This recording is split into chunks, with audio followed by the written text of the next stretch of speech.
Hey there, friends. Welcome back to Yanasa TV. So I've been really busy lately, and I've been trying to get some videos out because there's a lot of things to talk about. A lot of weird stuff going on, like stay out of the fog, right?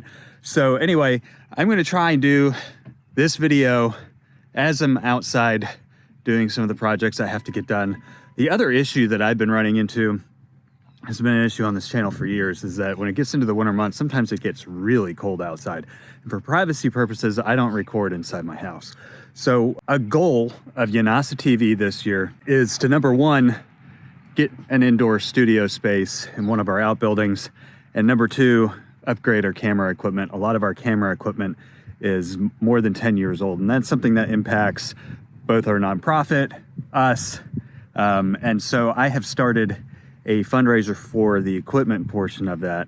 And it's a goal this year to try and upgrade all of our camera equipment so we can keep this content rolling out to you guys. Anyway, so today I want to talk about something that's going on in Texas that should have your skin just boiling.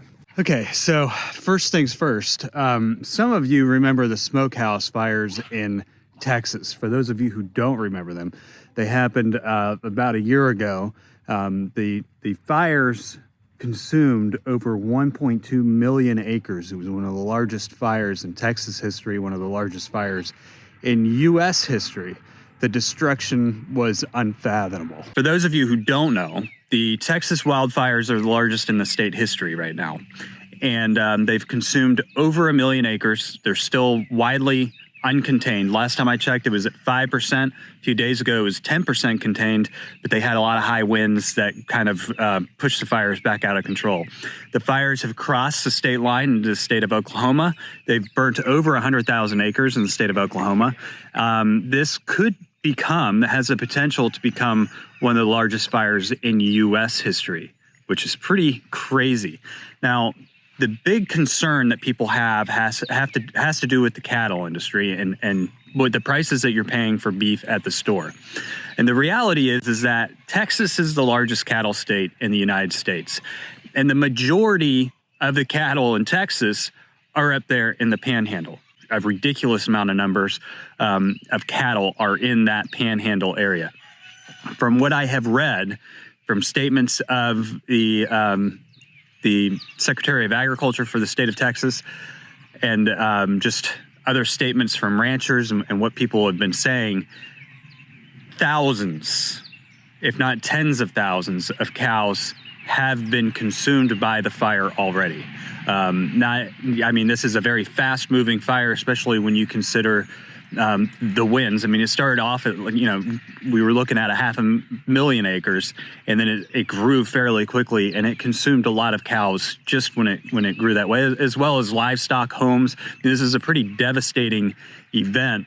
There was a lot of speculation into what caused the fires initially, but as we have since found out, Exel Energy, which is the power company out there, has finally admitted to the fact that it was probably caused due to their own negligence. So that's one step in the right direction, right? They admitted fault, but they haven't paid anybody.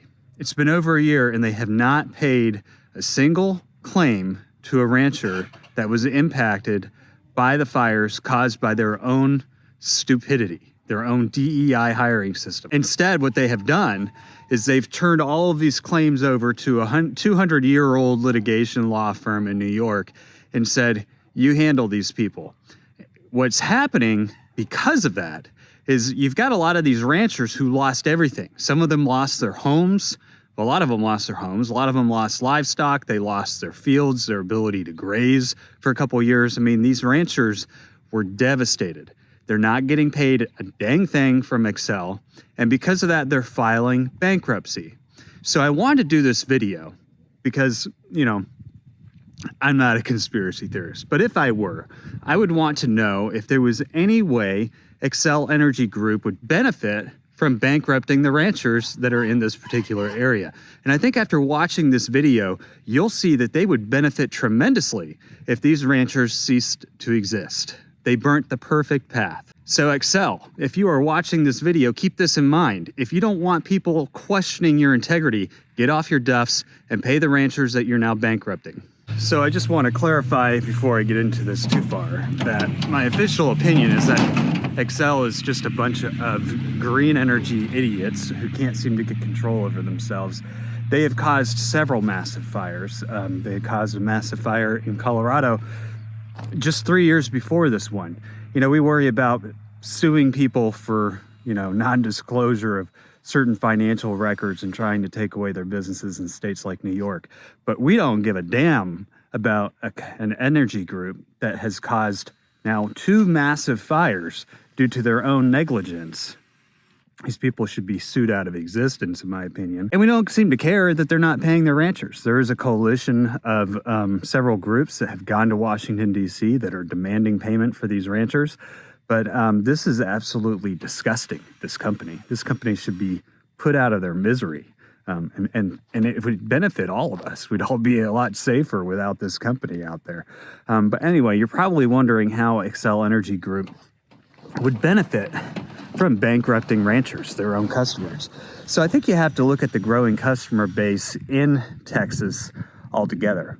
For example, in Dallas, they're planning a 5,700 acre artificial intelligence data center complex. I mean, this is for multiple data centers, 5,700 acres. 888CRE.com is proud to announce in a move set to redefine the global technology landscape that Dallas-Fort Worth, DFW, is cementing its position as the epicenter of AI innovation with a groundbreaking 5,700 acres of land offerings for data center developments. This unprecedented opportunity comes as the Dallas-Fort Worth area surpasses Silicon Valley to become the nation's second largest coalition data center market. Something, a little side note on energy usage here. A study using data from Whisker Labs, and this was on perplexity.com, and DC Byte found that over half of the households experiencing the worst power distortions were located within 20 miles of major data center activity. These distortions, known as bad harmonics, can have severe implications. Damage to household appliances and electronics not designed to handle irregular power flows. Increased vulnerability to electrical fires. Texas knows all about that. Potential for brownouts and blackouts in affected areas. Texas knows all about that. Volatile energy requirements of AI data centers exacerbating grid instability. The impact of these distortions extends beyond individual households, potentially affecting the broader power grid and necessitating urgent infrastructure upgrades to mitigate risks to electrical supply reliability. Doesn't sound like a promising future for Texas. Sounds more like a giant headache to me. If you're like me, you're probably sitting there going, where are they going to get the water for these data centers in Texas? And can their green energy grid really suffice enough to power these data centers down in Texas? Those are interesting questions, especially since the green energy grid in Texas has had many complications besides catching ranches on fire. Texas is planned to be the Silicon Valley of artificial intelligence. It's going to take a lot of energy. It's going to take a lot of water. And, well, you know, the competition are farmers and ranchers. So let's wipe them out first. But that's not where the only benefit to Exel Energy is. See, I don't think that they have enough energy to supply these big data centers. And I don't think that they're going to get it off of their green energy grid down there in Texas that doesn't seem to work when it gets too cold outside. Instead, what I think that they were counting on was a national interest transmission corridor known as the Delta Plains, which, as you guys know from my previous video, that was canceled about a month ago. But although that was canceled, the projects within the Delta Plains are still continuing. Now, these projects are very important because they connect the big wind turbine areas of Texas, Oklahoma, and they create these transmission corridors with the Southwestern Plains energy pool, which is a very important energy pool. It's a massive pool of electricity, and it would help get it into the panhandle of Texas and then down into areas like Dallas. So these transmission energy corridors were really, really important to these energy companies. According to Invenergy, they are actually excited about the fact that the government is taking away the interest in the Delta Plains corridor. They're going to continue to work on their corridor. So the Delta Plains corridor connected down into the Texas panhandle, more to the northwest than the Northeast, which is where the fires occurred. But in reality, these corridors were just drawn out on paper with a highlighter. I mean, they could go anywhere they wanted them to.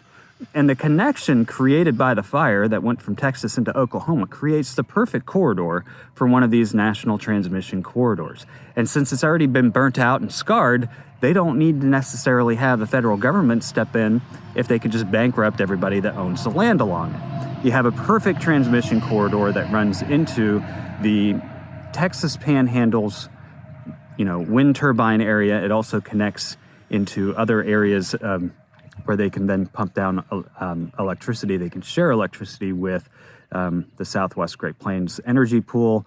All of these power companies would benefit dramatically if they could just get these massive transmission power lines installed. And those pesky ranchers and landowners that are in the way, well, they're not going to be there anymore if we don't pay them. So as you can see, there are some significant challenges for Texas up ahead. Power challenges.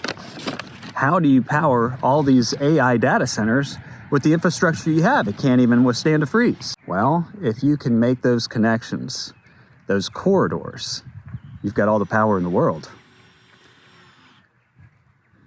I'm not saying that Exel Energy did this on purpose. I'm not saying it hasn't crossed their minds of what would happen if they didn't pay those ranchers and they filed for bankruptcy. I mean, a fool, a complete idiot could understand what would happen there and could see the perfect spot just below where the previous national interest transmission corridor was planned would be. I mean, it's still right there just north of Amarillo, perfect spot. So why pay them out? Point is, if you're Exel Energy and you want to be respected in your community, and you don't want people asking questions, you don't want people seeing you for what you are, and you don't want people maybe considering the fact that you might be doing this on purpose because you're the main person that would benefit from it, right? Benefit tremendously. Put up some more wind turbines, get a massive, nice transmission line connecting to the power pool. You're good to go. You do benefit. I mean, let's face the facts. An idiot could see who benefits from this situation. So if you don't want people asking questions and you didn't do this on purpose, the best thing that you could possibly do is not waste another minute on your hairy duffs. Get out there and compensate these ranchers for the destruction that you have caused on their lives. And I don't just mean the damage that was done that day. At this point, you've got an entire year's worth of damages to these ranchers for not paying them out. I think they should be held accountable for every single penny, and I hope they go bankrupt doing it.